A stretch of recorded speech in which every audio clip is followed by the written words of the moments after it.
You, welcome to our channel. నేనైతే చాలా రోజులుగా ఒక వ్లాగ్ తీద్దాం అనుకుంటున్నా. ఆ వ్లాగ్ వచ్చేసి ఈరోజు ఖైరతాబాద్ గణేశన్ దగ్గరికి అయితే వెళ్తున్నాం. చలో ఈ వ్లాగ్ చూసేద్దాం. యా గాయస్, మేమైతే బైక్పై స్టార్ట్ అయ్యాము. మేము స్టార్ట్ అయ్యే టైం వచ్చేసరికి ఈవినింగ్ 6 అయింది. 6కి స్టార్ట్ అయ్యాము. అక్కడి నుండి మేము ఖైరతాబాద్ గణేష్ దగ్గరికి వెళ్ళేసరికి మాకు చాలా లేట్ అయింది. ఎందుకంటే హెవీ ట్రాఫిక్ ఉండడం వల్ల మేమైతే లేట్గా అక్కడికి చేరడం జరిగింది. సక్సెస్ఫుల్లీ మనమైతే ఖైరతాబాద్ దగ్గరికి చేరుకున్నాము. ఇక్కడ ఖైరతాబాద్ దగ్గర ఎంఎంటీఎస్ ట్రైన్స్ అయితే వెళ్తున్నాయి. యాక్చువల్లీ మేము వచ్చేసరికి 3 ట్రైన్స్ వెళ్ళిపోయాయి. బట్ నేను వీడియో తీద్దాం అనుకునే వారికి ఒక్కటే ట్రైన్ అయితే వెళ్తుంది. లాస్ట్గా మనమైతే ఖైరతాబాద్ గణేష్ ఉన్న స్ట్రీట్కి అయితే మనం వచ్చాం.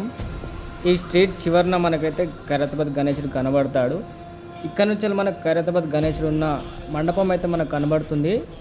నేనైతే చాలా ఎక్సైటెడ్గా ఉన్నా, ఎందుకంటే ఫస్ట్ టైం ఈ ఖైరతాబాద్ గణేశుని చూడడం అండ్ ఈ వ్లాగ్ తీయడం కూడా నాకు ఫస్ట్ టైం. చలో తొందరగా వెళ్ళి మనం ఖైరతాబాద్ గణేశుని అయితే చూసేద్దాం.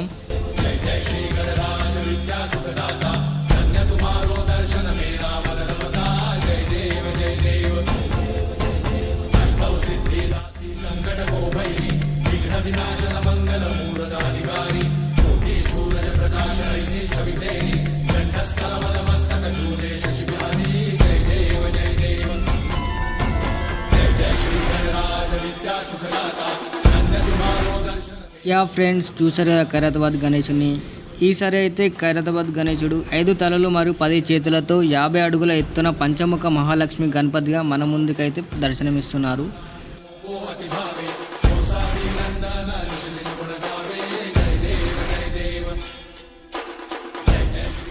గణేశుడికి కుడివైపున వచ్చేసరికి శ్రీ షణ్ముఖ సుబ్రహ్మణ్య స్వామి వారు ఉన్నారు. ఆయన గణేశుని పక్కన శ్రీ లక్ష్మీ అమ్మవారు ఉన్నారు మరియు వినాయకుడి వాహనం ఎలుక కూడా ఉంది. గణేశుడి ఎన్నో వైపున త్రిశక్తి మహాగాయత్రి మాత ఉన్నారు.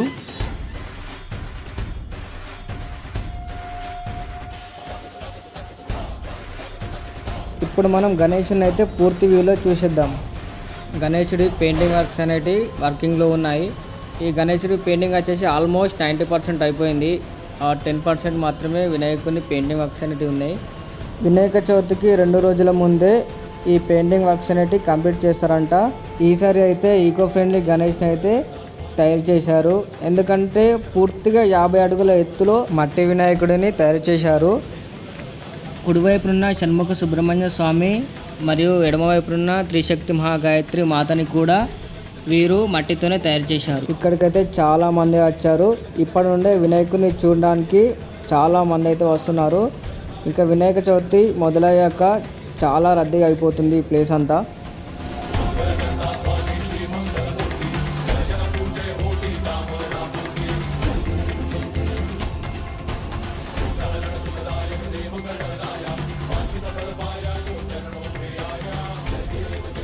యా ఫ్రెండ్స్, మనమైతే ఖైరతాబాద్ గణేష్ని అయితే చూసేసాం. ఇప్పుడు ఇంటికి వెళ్ళిపోతున్నాం. యా ఫ్రెండ్స్, మీకు ఒకటి చెప్పాలి. అదేంటంటే మనం గణేశుని దగ్గరికి వెళ్ళేటప్పుడు నా చేతుల నుండి అయితే ఐఫోన్ కింద పడిపోయింది. ఐఫోన్కున్న బ్యాక్ గ్లాస్ అనేది పగిలిపోయింది. యా ఫ్రెండ్స్, మనమైతే ఖైరతాబాద్ గణేశుని అయితే చూసేసాం. వీడియో ఎలా ఉందో మీరు కామెంట్ రూపంలో తెలియజేయండి. మరిన్ని ఇలాంటి వీడియోల కోసం మన ఛానల్ని సబ్స్క్రైబ్ చేయండి. Thank you.